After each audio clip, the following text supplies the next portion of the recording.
Halo, assalamualaikum warahmatullahi wabarakatuh. Kembali lagi bersamaku Devi di channel Devi Fauzia yang akan selalu membahas seputar pengalamanku selama aku terkena GERD dan psikosomatik.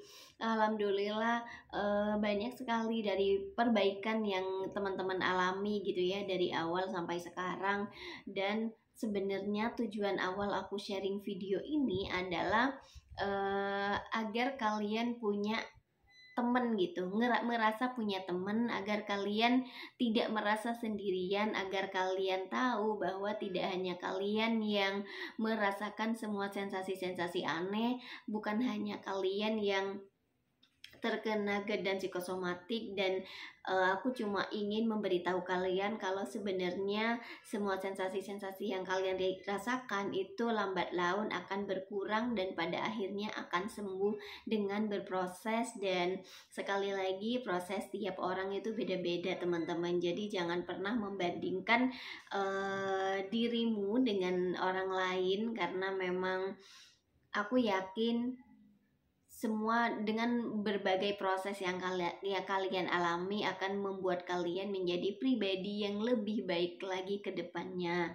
Jadi memang tujuan awal aku membuat sharing video ini gara-gara di awal-awal ketika aku terkena GERD dan psikosomatik, dan aku diberitahu oleh dokter kalau aku harus sebaiknya menonton video-video yang di-sharing oleh teman-teman gitu ya. Jadi aku memang butuh banyak referensi pada waktu itu, dan tidak banyak orang atau tidak banyak mentor-mentor yang sharing video tentang pengalamannya selama proses penyembuhan GERD dan psikosomatik. Hanya ada beberapa yang aku tahu dulu. Awal-awal aku nonton itu videonya Kak Laura Marilyn, terus Kak Siska Valentin. Kak Siska ini sebenarnya bukan membahas di YouTube-nya, dia bukan membahas tentang GERD dan psikosomatik, tapi karena dia pernah merasakan, akhirnya dia sharing pengalaman. Jadi sebenarnya dia itu beauty vlogger, tapi penjelasannya dia tuh ngena di aku, jadi ngebuat aku tuh merasa jauh lebih baik dari sebelumnya teman-teman. Terus memang ada beberapa video yang aku tonton dan aku sangat butuh banyak referensi tentang pengalaman orang-orang yang sudah berhasil berjuang melawan GERD dan psikosomatiknya. Jadi pengalaman mereka itu merupakan obat dan kekuatan terbesar untukku, memotivasiku untuk bisa sembuh juga seperti mereka. Oh, ternyata penyakit ini tuh bukan penyakit yang permanen, yang tidak bakal sembuh gitu ya.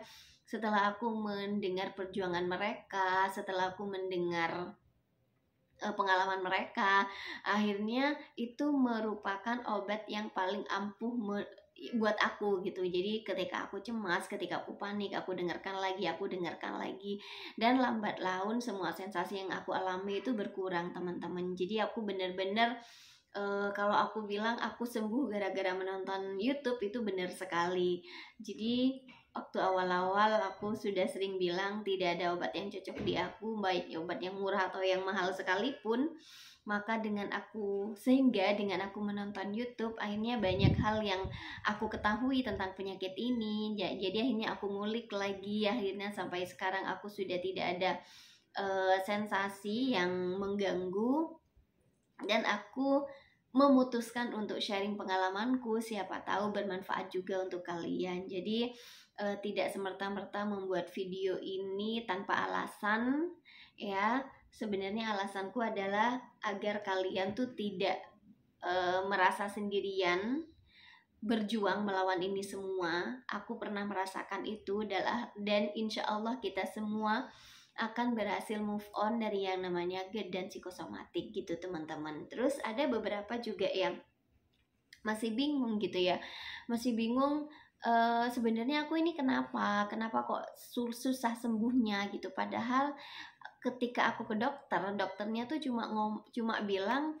ibu ini hanya GERD gitu ya, ibu ini hanya asam lambungnya naik, tapi kenapa kok susah sekali sembuhnya, kok ditambah perasaan-perasaan atau sensasi-sensasi yang tidak enak lainnya yang datang ke aku gitu ya. Jadi di sini aku sudah catatkan berdasarkan pengalamanku dan yang aku baca-baca juga, sebenarnya apa sih gejala-gejala dari psikosomatik gitu ya. Jadi kan psikosomatik itu kan gejala fisik yang ditimbulkan karena kita tuh terlalu cemas, teman-teman. Jadi psikosomatik itu gejala fisik yang ditimbulkan karena kita terlalu cemas. Ketika kita sudah terlalu cemas dan itu terjadi terus-menerus gitu ya, itu akan menimbulkan beberapa gejala dan ini aku sudah rangkum semuanya di sini. Jadi kalian yang punya tanda-tanda seperti ini, silahkan konsul lagi ke dokter kalian apakah benar kalian memang terdiagnosa GERD dan psikosomatik. Jadi jangan self diagnosis juga, menyamakan gejala kalian dan gejala orang lain tanpa kayak make sure gitu loh. Kalau kalian sudah pergi ke dokter dan sudah dinyatakan itu, maka tinggal mengikuti step-step yang aku lakukan untuk berjuang dan pada akhirnya alhamdulillah tidak ada sensasi lagi sampai sekarang gitu teman-teman. Jadi tanda-tanda yang pertama kamu bisa dibilang terkena psikosomatik adalah, yang pertama adalah nyeri otot, dan ini banyak sekali dikeluhkan oleh teman-temanku juga, dikeluhkan oleh kalian komen di kolom komentar gitu ya. Oke, yang pertama adalah nyeri otot. Ini banyak sekali dikeluhkan oleh teman-teman sekalian.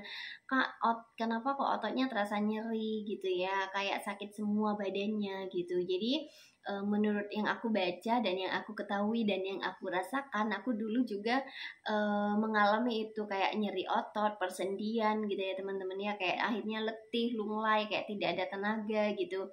Jadi menurut American Psychological Association katanya saat kita cemas otot itu biasanya akan menegang. Jadi saat kita stres, saat kita cemas, otot itu biasanya akan menegang sehingga otot itu akan nyeri gitu teman-teman, kerasanya nyeri dan ketika stresnya atau cemasnya berkurang, maka dia akan mengurangi ketegangan ototnya. Jadi kalau jangan heran ketika kalian masih cemas, ketika kalian masih stres, ketika kalian masih panik, itu mengalami yang namanya gangguan nyeri otot. Jadi coba deh diingat-ingat lagi. Ketika kalian sudah tidak terlalu cemas, insya Allah ototnya akan mereda, tidak akan nyeri karena dia tidak tegang lagi. Gitu yang pertama teman-teman. Terus yang kedua, meningkatnya detak jantung, ya kan? Kita memang yang merasa ketakutan karena memang detak jantungnya itu lebih kencang daripada biasanya gitu. Akhirnya kita pikirannya apakah ini penyakit jantung, sampai ada yang ke periksa EKG dan lain sebagainya gitu ya. Ternyata memang ketika kita stres, ketika kita cemas, itu detak jantungnya memang lebih lebih kencang dari biasanya teman-teman, yang akhirnya menyebabkan kayak nafas pendek atau nafas tidak plong.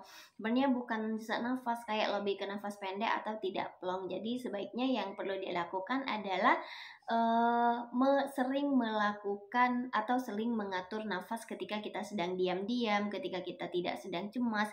Itu silakan sering atur nafas, kayak ambil nafas dalam-dalam, ditahan lalu dikeluarkan. Dan aku sudah sharing videonya tentang ini teman-teman, silahkan ditonton. Terus selanjutnya, nah ini juga ada beberapa yang dikeluhkan oleh kalian yang ini pernah komentar di kolom komen.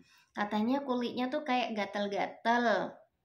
Nah di aku itu enggak ada gejala kulit gatal-gatal ya. Ternyata kulit gatal-gatal ini juga termasuk gejala dari psikosomatik teman-teman, termasuk dari gejala kita yang terlalu cemas dan terlalu panik. Jadi kalau kalian ngerasa gatal-gatal ketika kalian cemas, itu wajar karena itu memang merupakan salah satu ciri-cirinya.